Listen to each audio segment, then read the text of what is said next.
Hello everybody, welcome to my YouTube channel, Theoretical Physics with Mark Weitzman. And this is my first live stream, so we'll see how it goes.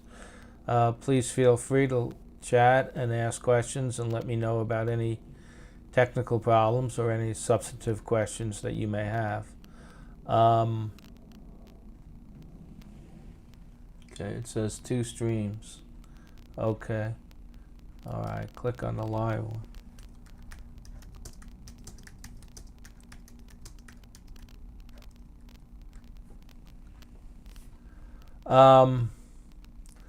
So we're going to start with I just want to introduce myself. Most people sort of know me, but let me just start with this is my YouTube channel, Theoretical Physics with Mark Weitzman, and I've been doing this for a few years now. I have about 5K subscribers, which is not that much. And I've also been staff for the MIT online quantum mechanics sequence 8.04x to 8.06x. And this course just finished right now. But they'll run again. 8.06x should probably be the next one that's up. And I also have piazza sites. I've had these piazza sites for a long time. They involve things where, like, you can sign up, and on the more information, detailed information under the YouTube video that you're watching, there'll be like what the code is. It's not really any secret, and what the term is, and the link to sign up. But we have questions and answers on the my Piazza site. This one is topics in theoretical physics, and I have like a whole bunch of resources on the site, all areas of physics. And you know, people post questions and I answer them best I can. And so there's a lot of resources on this site that you might find useful. The other site I have 2 other sites. One is a course that I'm developing on quantum field theory.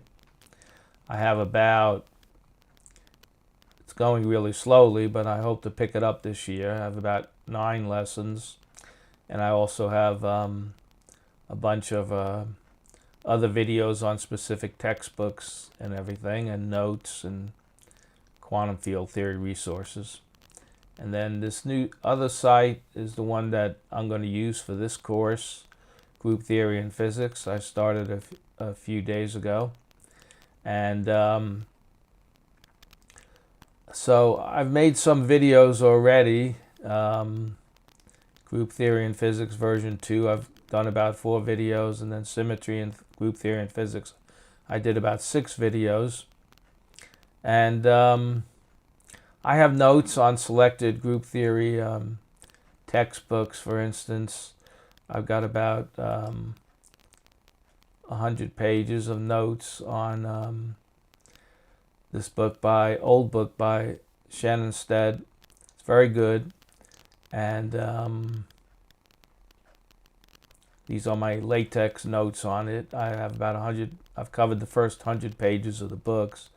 Usually I like to achieve like 3 to 4 to 1 compression. So far I'm only achieving like 2 to 1 compression here, but we'll see how it goes.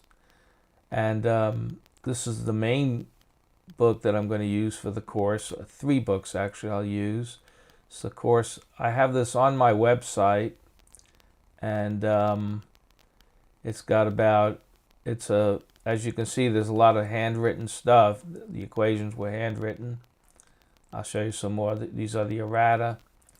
But this is like chapter 1 or so on. And a lot of stuff is handwritten and penciled in. So it's a very large file. I had to break it up into about 10 files. As you can see over here, I have sorry. So I have chapters, the actual chapters, I screenshot these. I'm not worried about copyright. The book is very old and out of print, practically out of print, and very hard to get. So anyway, I broke it up into about 13 parts, but so it's available on my website if you want to read it. And you can get it online, but you know it's hard. You know, on Amazon they usually have one copy available, and it's a little bit expensive, not too expensive. I tried some other. Oops, I don't have those. Okay. The other book that I'll be using for this course is by Tung. This book was written in 1984. Schensted's book, the short course, is about 1/5 of the book now. It was published in like 1966. And then in 76, she redid it and expanded it from about 60 to 70 pages to 350 pages. This book was written in about 1984-85. It's a good book, but it doesn't cover some of the advanced stuff that we need in theoretical physics now, like we don't really cover things like SU5 and grand unified theories. But everything else it does very well, and I recommend it. And then another book that I recommend is, the advantage of Tung's book is that there's if you can get it, it's not always, I guess it's $22 now, but you can get the problems and detailed solutions. So that's good. And then one of the best books that I would recommend that you get is Z's book on group theory in a nutshell. This gets very high ratings. You can see he's got 97 ratings and 4.8. It's an excellent book, and I highly recommend it. It covers, it's focused on elementary particle physics. It doesn't cover much of, there's a little bit on condensed matter physics, but mostly it's elementary particle physics, and it doesn't cover much on, doesn't hardly anything on like things like lattices and atomic and molecular physics. But it's excellent, and it covers advanced material. The only thing it doesn't cover is Young diagrams, so it doesn't really cover the symmetric group, and that's what Schensted covers very well in great detail. So I like to have Z sort of just reasons informally and says that he doesn't cover Young diagrams, but that's why I like Schensted's book to start. Now, there's an advanced graduate level book for physicists, which is now open source, so you can get it online for free without worrying about copyright infringement. It's Lie Algebras and Particle Physics. I think this is like the second edition published in 2003. It's a very terse book. It's written on a graduate level. It's hard to sort of like, it's hard to go through it. It's not easy. Then finally, there's a sort of a recent book that came out in 2010 by Pierre Ramon, who's a top-notch physicist in quantum field theory. And he's got a book, Group Theory of Physicists Survey. It starts with a lot of the basic stuff, but it goes to some of the advanced stuff really quickly.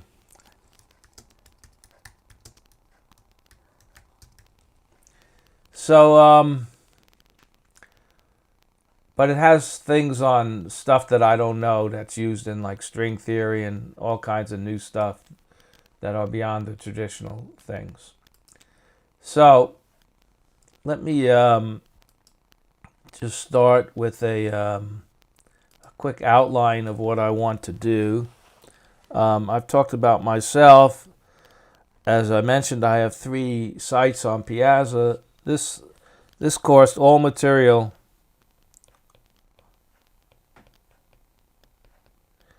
will be hosted on PH 300, and so there are lecture notes. There's a lot of things, and I have like 2 playlists already, and I hope to add substantially to them. And depending upon how the live streaming goes, I hear here somebody wrote that they read a book by Michael Arton. It's an excellent book.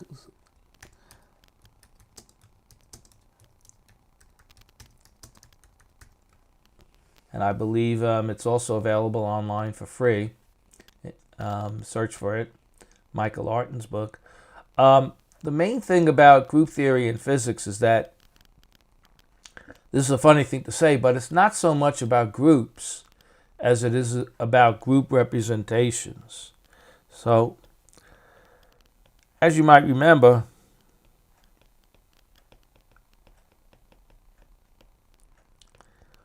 when we do quantum mechanics, we work in a Hilbert space. And we work with linear operators most of the time. Sometimes we have symmetry groups, and those symmetry groups are linear operators. But when we represent an operator, we usually represent it by like a matrix, At least in finite dimensional. If we work with, at the start of this course, we're working in finite dimensional spaces. So we use matrices to represent linear operators. So what we really want are all the matrix representations, or group matrix representations. Sorry. Okay.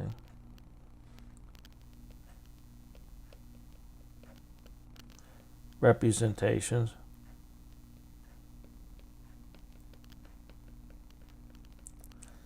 of the symmetry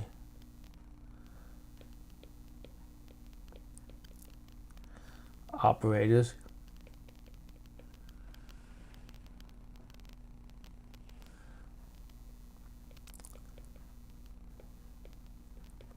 Okay, so I have some questions about some other books. Jones's book I've never really read. I don't have it, so it's hard for me to give an opinion. Stern's book I don't recommend. It's very abstract. I mean, if you like really abstract stuff, that's good, but I'm more into the practical stuff. As a physicist, you want to, when you do theoretical physics, you're more interested in concrete representations and everything, and less all the abstract theory. So Sternberg's book, I have his chapter 1 on my website, and chapter 1 is very good because he talks about the isomorphism between the Lorentz transformation group and the SL2, C. I don't want to go into explaining it all right now, but it's similar to the isomorphism between SU2 spinors and SO3 rotation groups. He does it in the special relativity context. So it's an excellent book, but after that it gets very, very abstract. But he does cover lattices and things like that. So if you're into that, have at it. I had the book. That's one of the few books I've sold because I just had trouble going through the whole book.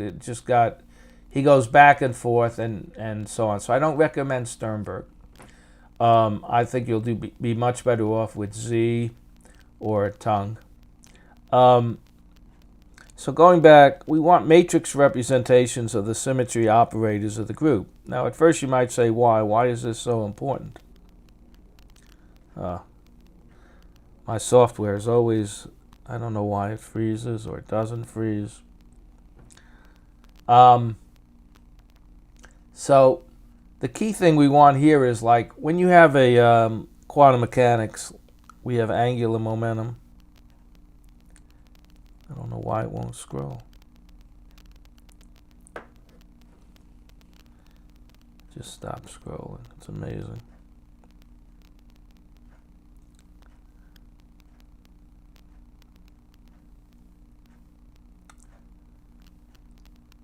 Sorry about that. Just give me a second. Okay. This is like, I don't know, I have to get a better software program for my iPad. I don't know why it won't scroll. Um, okay, now it's scrolling. So, like when we have like quantum mechanics of angular momentum,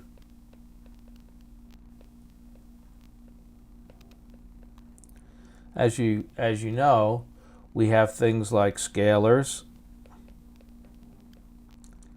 vectors, and spinors.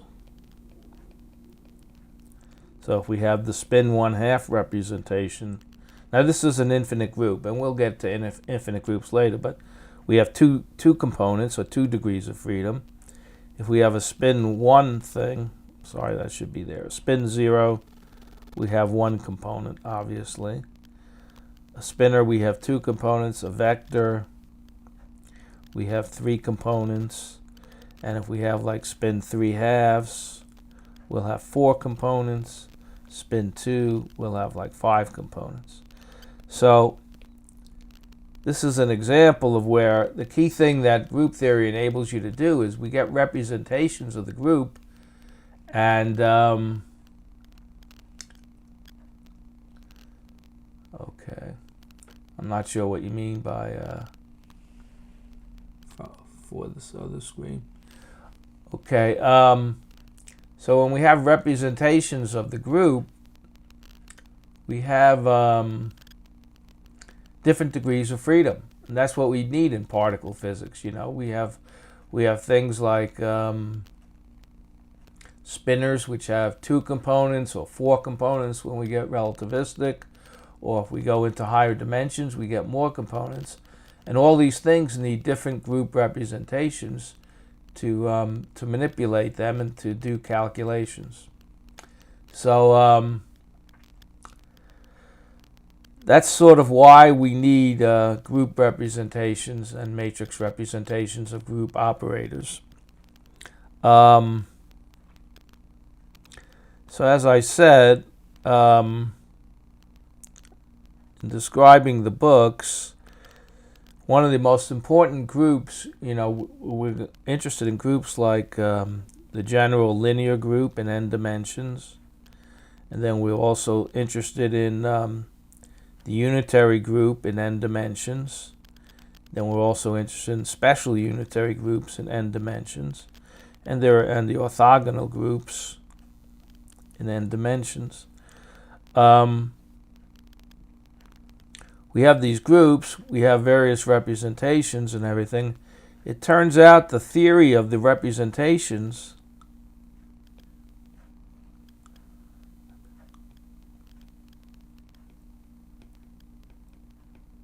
and this is a huge area of mathematics. You can get some very tough mathematical books. I think Fulton has one. I don't recommend them for a physicist, but the theory of representations is tied in with the representation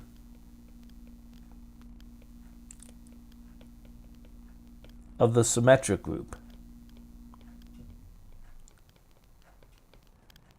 I'll use the notation Sn right now, but this is just the symmetric group.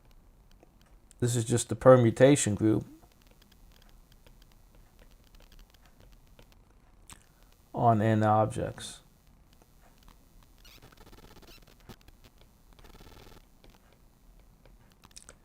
So this is a very important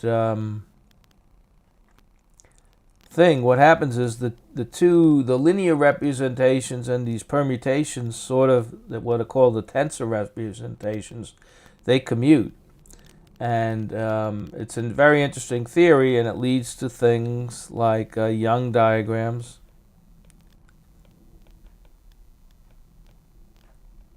and tensor methods, and that's eventually where we're going.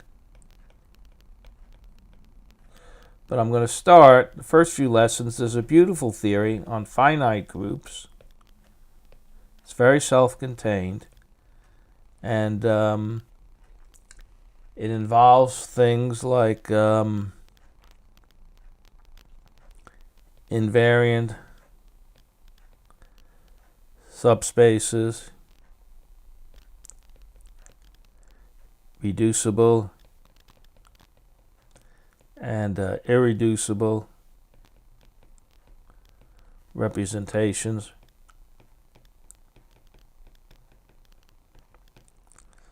as well as expansion theorems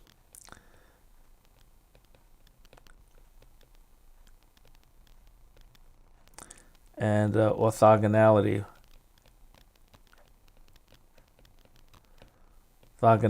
relations. So and there's a lot of like very good and interesting results, and I'll just give you one of them, which I think is very interesting, which is if we have a group, if we have a finite group with n elements,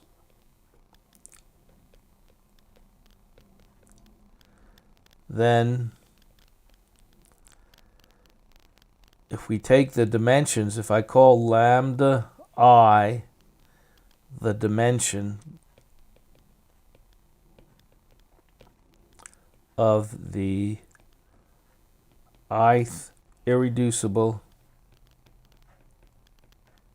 inequivalent representation, and I'll define these terms later. Right now, I just want to show you a theorem.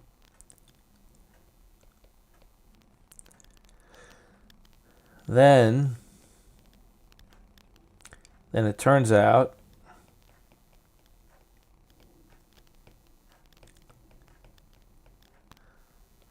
that lambda 1 squared plus lambda 2 squared plus ... let's assume there are r total of these things, is equal to n.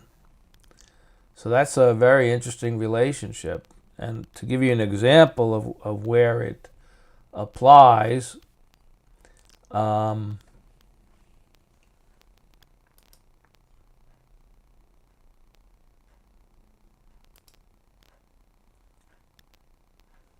to give it an example of where it applies, let's say we have the symmetric group on three objects. The symmetric group Sn in general has n factorial elements. We say that the group Sn is of order n factorial. So S3 has 6 elements. So we get this equation: 6 is equal to lambda 1 squared plus lambda 2 squared plus ... lambda r squared. Now, if you just looking at this equation, there are several solutions, but it turns out the actual solution is that the permutation group on 3 elements has a one-dimensional representation called the identity representation. One-dimensional means you're just assigning a number to each group element. Two-dimensional means you're assigning a 2 by 2 matrix to each group element. So there's one-dimensional element, which is, there's always the identity representation where you assign the number 1 or the identity matrix to every element of the group.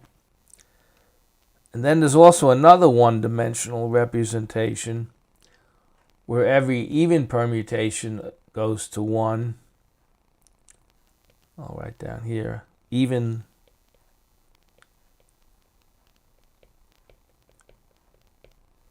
permutations are assigned 1, odd minus 1. And then there's another solution, plus 2 squared. This is equal to 6. So just looking at this equation originally, you can see that all of the representations, the irreducible ones, have to be one-dimensional or two-dimensional. And there's basically 2 solutions. We could have 2 one-dimensional representations and 1 two-dimensional representation. That's this. That's the actual answer. Theoretically, we could have 6 one-dimensional representations.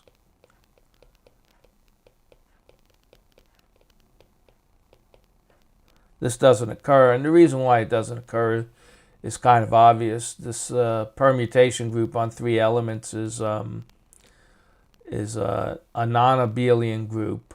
An abelian group is one where all the elements, I'm going to define this more systematically lately, but abelian is named after a mathematician, Abel, who along with Galois sort of founded group theory in the early part of the 19th century. So abelian simply means that AB equal BA for all A comma B in the group. And non-abelian, of course, that doesn't hold. And so there exists some kind of A comma B in G such that AB is not equal to BA. And the permutation group is an example of that. So in order to represent, if you're using one-dimensional representation, since you use numbers, numbers like real numbers or complex numbers, they always commute. I guess you could try and use quaternion numbers, but now you're really doing matrices anyway. But so that's why you need matrices to represent non-abelian numbers. And some of you may have heard about non-abelian gauge theory. And non-abelian gauge theory is like a key use of all this group theory. It was found out that the weak and the strong interactions are described by gauge theories, which are non-abelian. The electromagnetic interaction, this is simplifying a little bit because actually we have a non-abelian gauge symmetry that's broken into a non-abelian part, which is the weak interactions, and an abelian part, which is the electromagnetic interactions. Anyway, oftentimes we talk about a U1 gauge symmetry. That's an abelian, a phase factor. That's abelian. So you have relations like this, which are sort of very neat, and you have to prove them, and they're not that easy to prove, but they're not that hard to prove. But you can get a lot of information about, especially small groups, if you use some of the theorems that we're going to prove. So let me start out. There may be some here who don't even know what a group is. So let's define a group.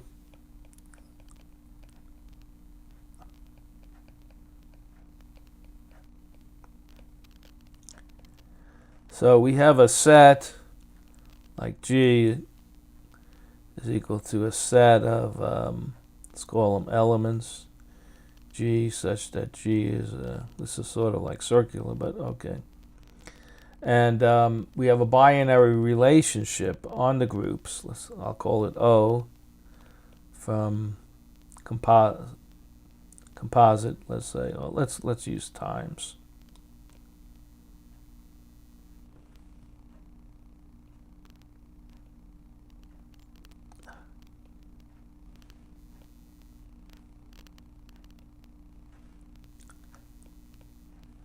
So this goes from G cross G into G.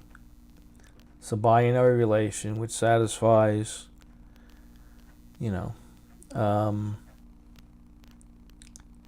satisfies associativity and I'll write it out this time, but this is the last time I'm going to write these all things for all A, B, C, in G. A, B, C, I'm going to leave out the times operation too, is equal to AB times C. And it also has identity. So there exists, in fact, we can show it's unique, but we can prove it. There exists an E in G such that for all A in G, AE equal EA equal A. And then we have an inverse.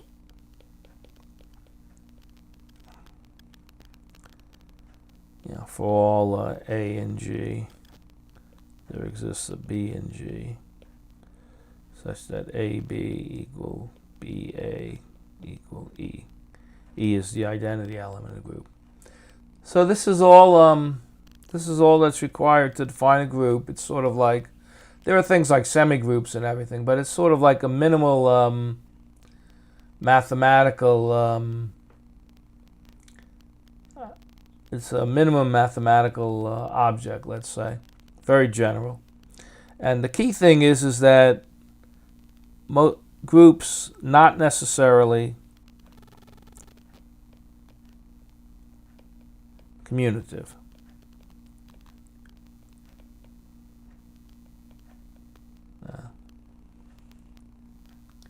I spelled that wrong. I'm not going to bother correction, but we don't necessarily have AB equal BA. Does not in general hold. And as I said above, when AB equals BA for all elements in the group, then it's abelian. Otherwise, non-abelian.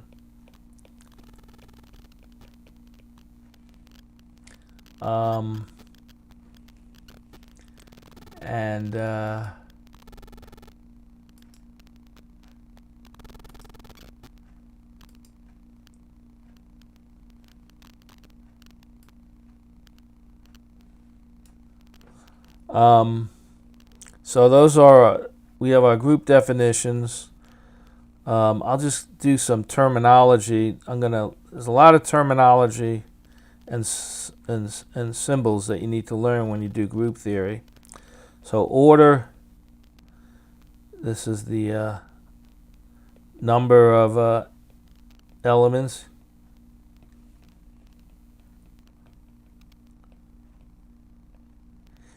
We have I defined already abelian, non-abelian. I will define a little bit later things like cyclic groups, subgroups, and Lagrange's theorem. But not that necessary, to be an expert on the traditional abstract algebra group theory, because we're really interested in group representations. Okay, let me just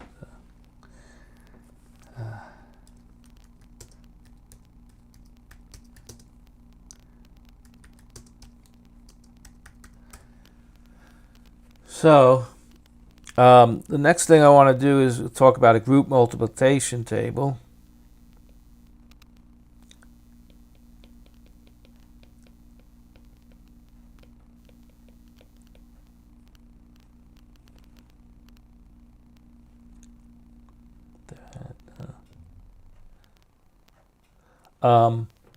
For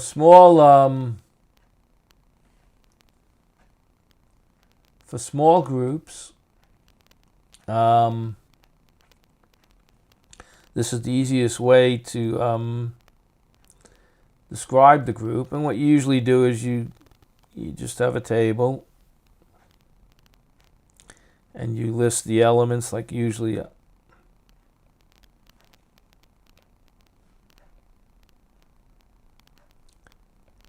let's say it's like three. Let's say we have a 3-element group. So we'll list the elements along the top and on the left-hand side. And then E will almost always stands for the identity. And then we'll have, I don't know why my chat to him didn't go.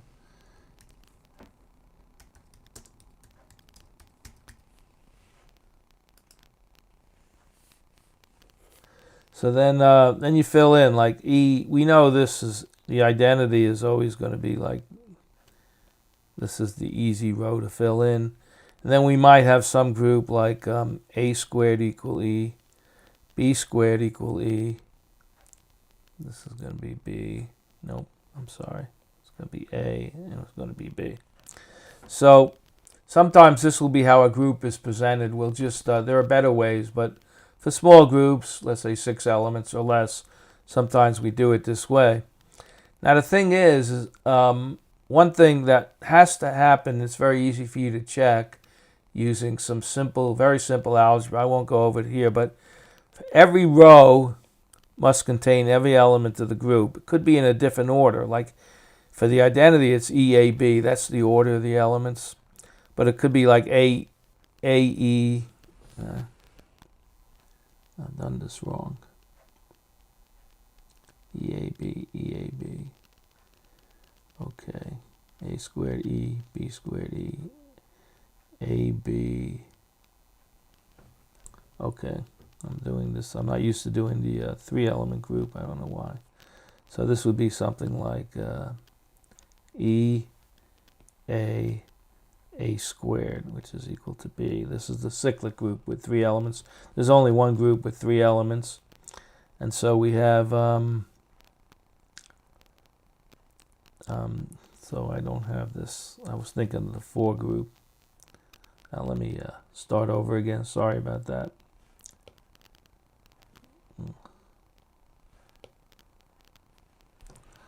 Okay.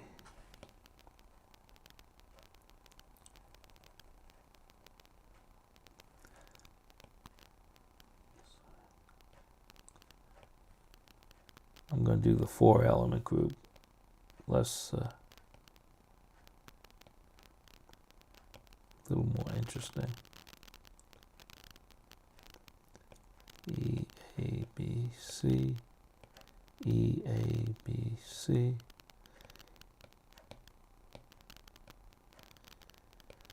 I'm going to make it where every element is of order 2 along the diagonal.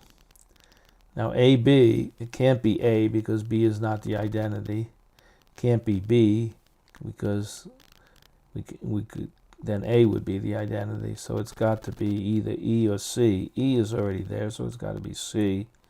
Then this is B. And BA has to be equal to C as well. And BC has to be equal to A. And CA has to be equal to B. And this is A. So every row has to contain every element, could be in a different order. And similarly, every column contains every element. So that's the first thing you want to look at if you ever look at a multiplication table for a group, is make sure that it has that property that every element occurs once in each column and once in each row. But that doesn't guarantee it's a group, because that doesn't verify the associativity problem. And the only way to verify the associativity problem is just to, in this case, is just to multiply out every possibility with 3 elements. It's kind of like a pain. But anyway, there's other ways of doing what we call presentations.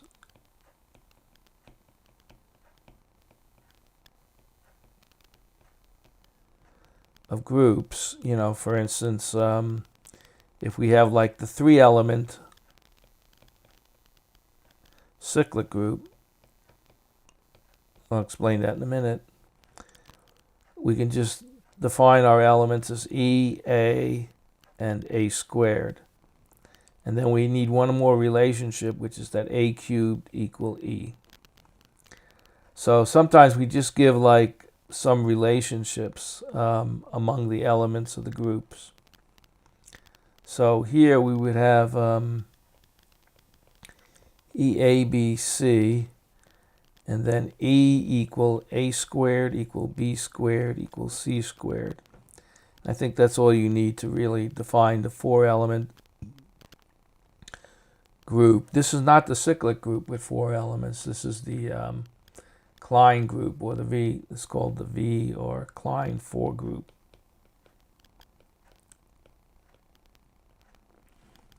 Okay. So let's just briefly do some selected groups. Again, we're dealing only with finite, low order. I'm going to make this so. I guess technically we can have the one element group. This is the trivial group. You won't really see this anywhere. We could have a two element group. This has the multiplication table, which is forced, obviously. EA, EA, EA, EA, A squared equal E. This is useful for things like parity. You know, it's all the same thing. Parity, inversions, reflections. And it's an important group in physics, but it's very easy to handle, and you don't really need group theory to handle that. As a matter of fact, as we'll see, is that you don't really need group theory to handle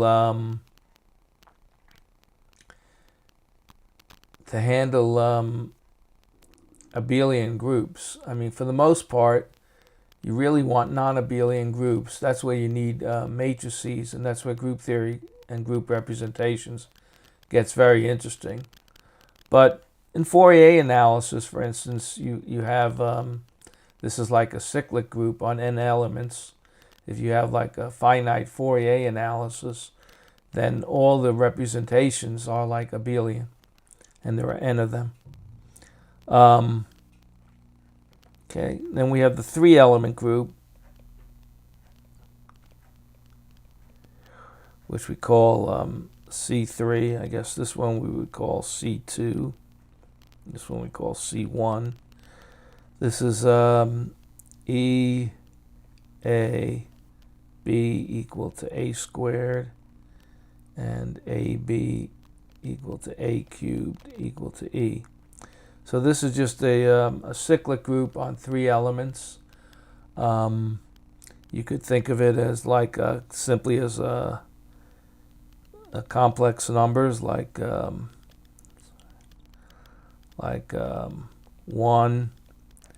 e to the 2 pi I over 3 e to the 4 pi I over 3. Or sometimes we might use e to the minus 2 pi I over 3. So it's a very simple group. Then four elements is the first where we have two groups. We have C4. Again, this is just going to be E, comma, A squared, comma, A cubed. And A to the 4 is equal to E. And but we also have the V group, the Klein 4 group, which is E, comma, A, comma, B, comma, C.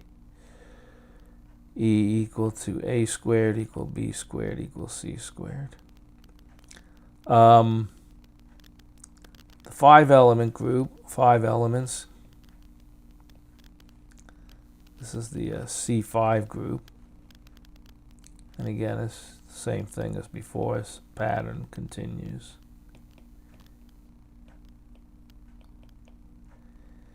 And then 6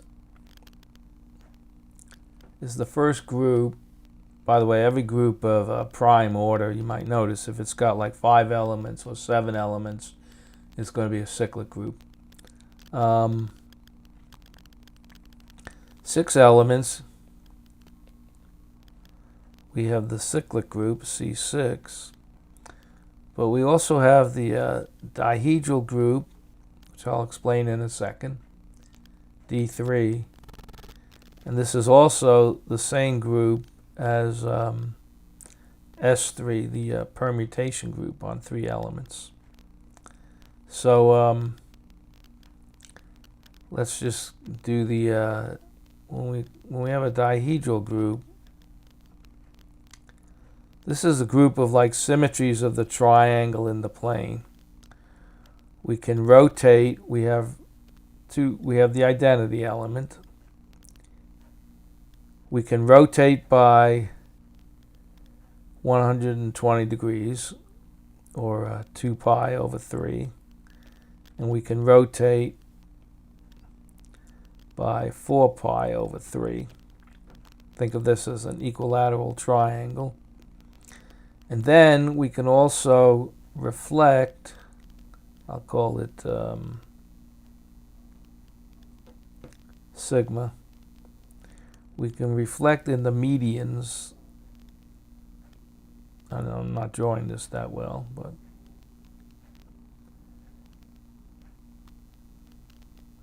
so I can reflect about each of these lines that connect the vertices to the medians. And so let's say I labeled the vertices A, B, C.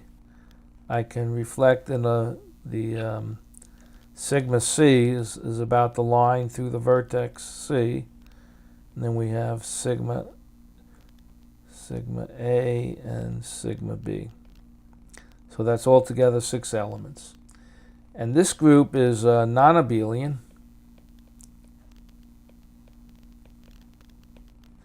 And all these symmetries are basically permuting the 3 vertices. So it's the same as S3, and we could consider it permutations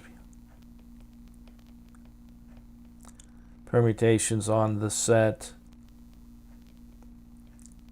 A, comma B, comma C. Okay. And in this course, at least in the beginning part with the finite stuff, this is the smallest group that's non-abelian, so it's like a nice group to work with. And by the way, if you have any preferences on when you would like me to stream, what days you'd like me to stream, how often, or for how long, feel free to chat about it and let me know.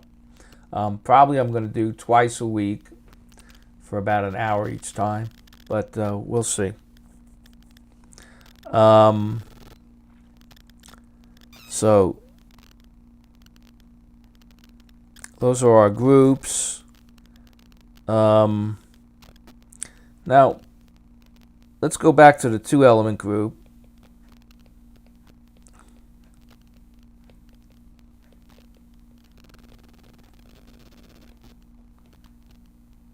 Think about parity right now. In quantum mechanics, we're often talking about whether a function is even or odd. So if f of x is equal to f of minus x, and x could be like a point in 3 dimensions, or it could be a 1-dimensional point, we call that an even function. And if f of x is equal to minus f of x, we call that an odd function. Now it's very trivial to see that any function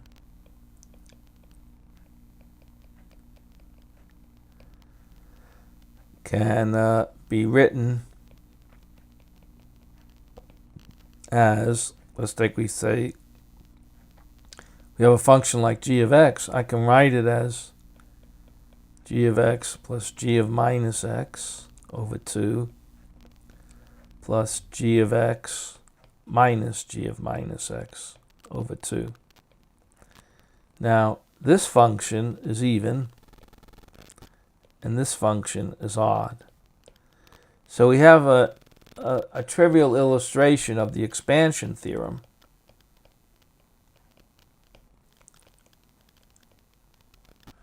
Where we can expand functions. And when I say functions, it could be operators or various other objects, but we can expand functions in terms of what we call special symmetry functions.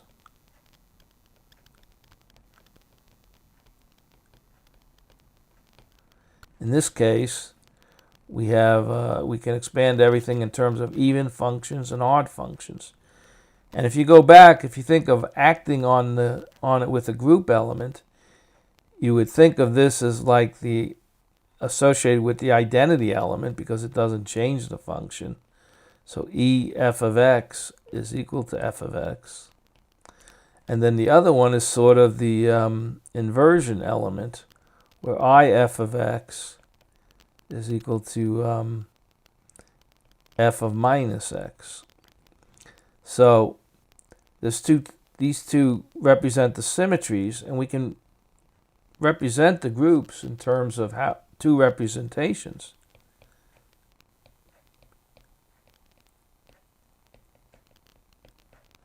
We assign the identity element to the number 1, and we assign the inversion element to the number 1. That's the first representation. Or, this is the trivial identity representation.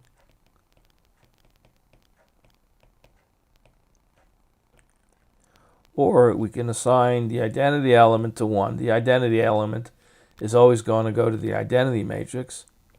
And the inversion element, it's a little confusing. Don't confuse I with the identity matrix. Here I'm using it as an element of the group. Inversion, we assign minus 1. So we have two representations. And that just, remember what I said before. Here we have two elements of the group. 2 is equal to 1 squared plus 1 squared. So there's two irreducible representations. But we can build up bigger representations. Like I could have a representation where E goes to 1, 0, 0, 0, 1, 0, 0, 0, 1. It's the three-dimensional identity matrix. But I goes to something like minus 1, 0, 0, 0, minus 1, 0, 0, 0, 1. This ends up being a representation of a group also, but it's reducible. You could think of it as consisting of this one-dimensional representation, and then this other one-dimensional representation, and then this other one-dimensional representation. So this is what's called a block representation. And we would define like the subspace breaks down into three separate subspaces. I'll discuss this much more later. So, and we'll prove later for an abelian group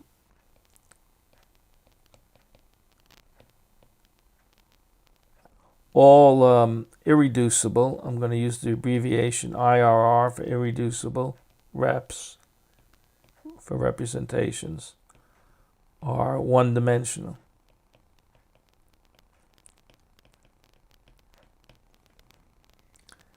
Now, so we talked about, this is an example of an expansion theorem. We can always expand a function in terms of special symmetry functions. Then we have an orthogonality relation, where in general we'll have the integral of, if a function is even, let's say we define some kind of inner product, and another function is odd, and we integrate those, we're going to get 0. So different symmetry classes lead to orthogonality between the functions, and that's how we get the selection rules in quantum mechanics. So let me just finish, it's almost an hour, let me just finish with the idea of matrix representations.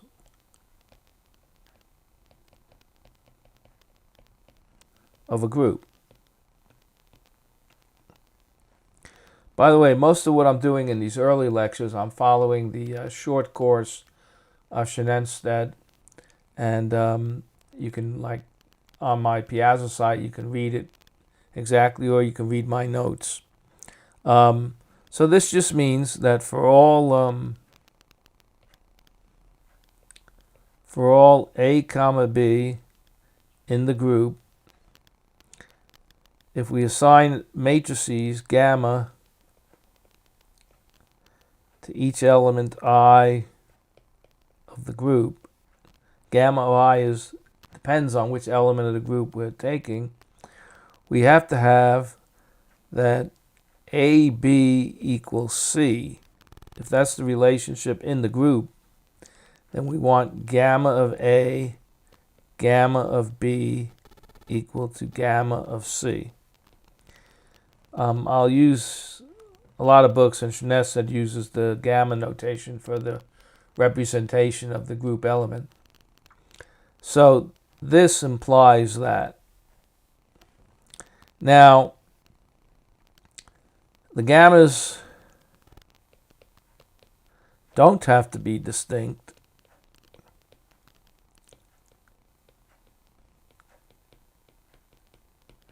By the way, gammas are all square matrices.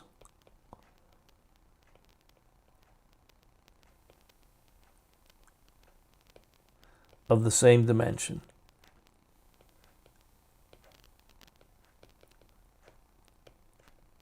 Let's call it lambda for now. So they don't have to be distinct. So we could assign like the same matrix to every element of the group. We could assign the identity matrix, and that would be a representation. Okay, if they are distinct, this is terminology again.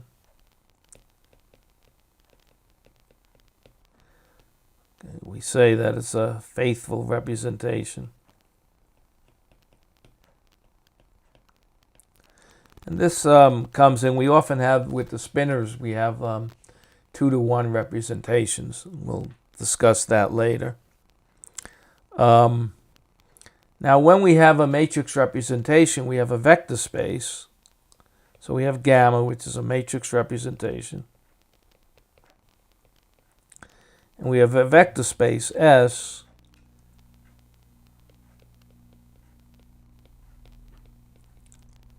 and usually we'll be dealing with a complex vector space. Not always, sometimes real, but usually complex. Where the gammas act on. And if we have some kind of like basis, let's say we have a basis for S. There are many bases for S. We can change the basis.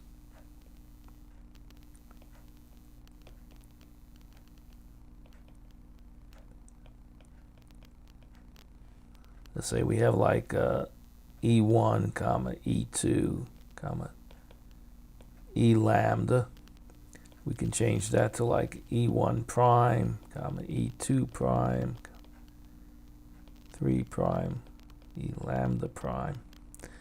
And then what we'll find is that the new representation is related to the old one. Say gamma prime AJ is equal to S inverse gamma AJ S. So if this works, if this holds for all group elements,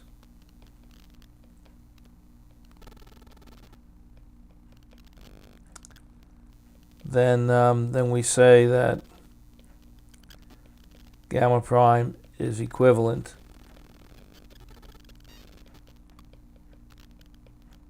to gamma. S is non-singular matrix, obviously. So what happens is we will find one of the theorems which we'll state. I'm not going to prove most of the theorems, but I'll state a theorem is that for finite groups,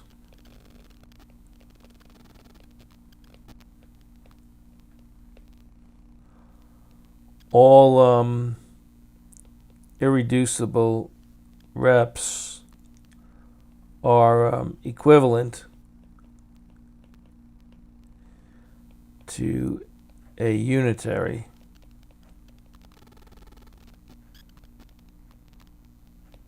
representation.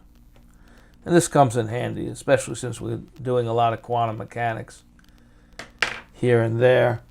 So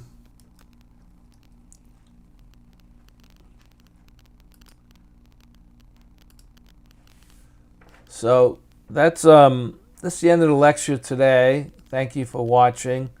Um, if you missed it, this will be available on the YouTube site. You can you look under the live tab, or even in my playlist on version 2 of Group Theory and Physics, and you'll see that you can watch it again, and you can even watch the chat again. Set it up so that the chat comes on as well. So thank you very much for watching. I will see you next time. Bye bye.